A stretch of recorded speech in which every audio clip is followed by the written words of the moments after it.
Okay, so one of the arguments I always hear is that the Quran or Tafsir al-Qurtubi or al-Qurtubi accepts Paul as a legitimate disciple or apostle of Jesus Christ. Now, in Islam, generally, Paul is not mentioned in the Quran or the Hadith, authentic Hadith by the Prophet Muhammad.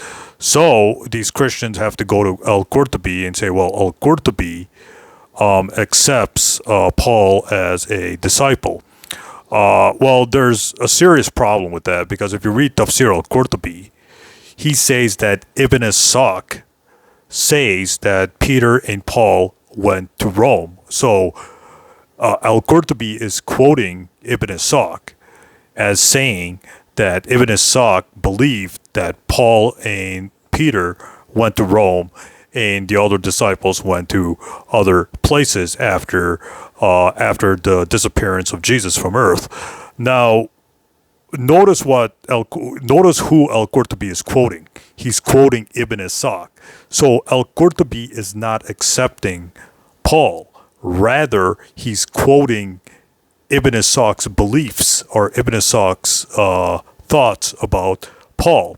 So, who is Ibn Ishaq? Now, if you've been paying any attention to this channel, you know that I've spoken against Ibn Ishaq's reliability for the last 6 or 7 years. So, you know my stance on Ibn Ishaq. So, you don't even have to go to like external sources to refute this claim. You can just go to the internal source or you can go to the source itself. So, I have Ibn Ishaq's book right here, The Life of Muhammad. So, I have the book, right? So when these Christians say Ibn Ishaq this, Ibn Ishaq that, I always fact check what they're saying. And if you go to page, hang on one second. If you go to page, let me see if I can get it here.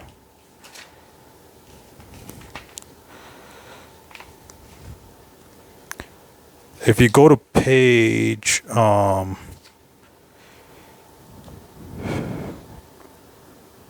if you go to page 36 of this book, Ibn Ishaq, it says that there are many Muslim scholars who rejected Ibn Ishaq's reliability. But I want to call to attention one particular statement.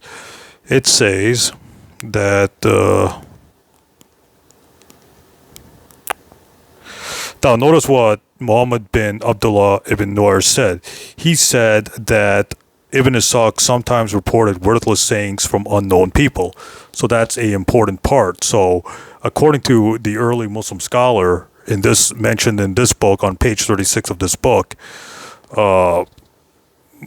Muhammad bin Abdullah ibn Nuair, he says that Ibn Ishaq reported worthless sayings from unknown people. So Ibn Ishaq was basically quoting or repeating statements he heard from Christians and Jews. Now, as Muslims, do we accept what early Muslim scholars reported from hostile enemies of Islam, like Jews and Christians who hated Islam after the death of the Prophet Muhammad? No, it would be like Christians quoting from Jews what Jews believed about Jesus. If you read the Talmud said Jesus is a blasphemer.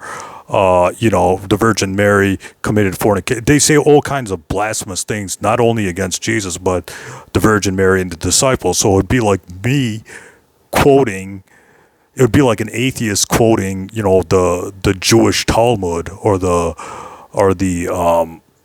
Jewish Talmud against Jesus, saying, yeah, this is an accurate description of Jesus. You'll be like, get out of here. The Jews hated Jesus. Well, same thing. The Christians and the Jews were making up stories, and they were passing those stories around in the Middle East. And Ibn Ishaq heard those stories, and he just wrote it down. So if Ibn Ishaq heard that Paul is a disciple, and he put it in his book, and if al-Qurtubi is copying, what Ibn Ishaq is saying, then al-Qurtubi is quoting Ibn Ishaq.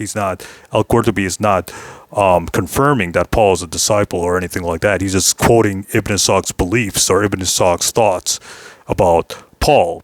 So we can see that if you read the Tafsir al-Qurtubi, he says that he's quoting Ibn Ishaq, and we know Ibn Ishaq was reporting worthless sayings from people, unknown people, according to page 36 of Ibn Ishaq's book.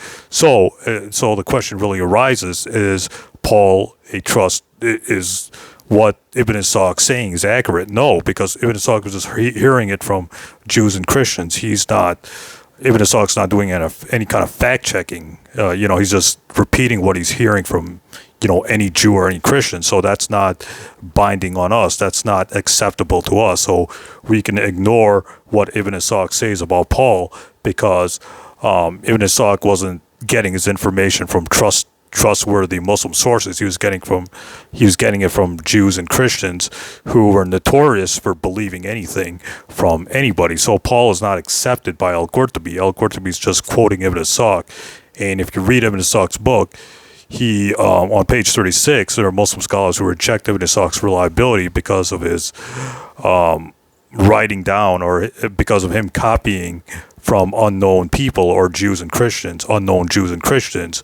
So basically what Ibn Ishaq is doing is he's copying off the Bible, or he's copying off Bible-believing Jews and Christians without doing any kind of fact-checking of what the Quran and the authentic Sunnah say. So basically we take our information from the Quran and the Hadith, or the authentic Sunnah, and the Quran never mentions Paul, and the Hadith from the Prophet Muhammad never mentioned Paul. So that's good enough for us, so we can safely reject Paul. And if these Christians keep saying, well, Qurtubi says this about Paul, etc., that's a fallacy called the appeal to authority fallacy. So you need to prove the argument from the scholar and not just depend on the scholar. So if you read Tafsir my point is, if you read Tafsir al-Qurtubi doesn't say Paul is a disciple. He's quoting Ibn Ishaq, and we know from this book that Ibn Ishaq was writing down anything he heard from anybody, and Ibn Ishaq wasn't doing any fact checking. So that's good enough to refute. That's good enough to ignore Ibn Ishaq's beliefs about Paul. So stay tuned. More videos are coming up ahead, talking about various Christian and Muslim topics. I just wanted to make a short video about Paul and our al-Qurtubi's real stance, or where al-Qurtubi was getting his information about Paul. So I wanted to make this video as short as possible. Stay tuned. More videos coming up ahead.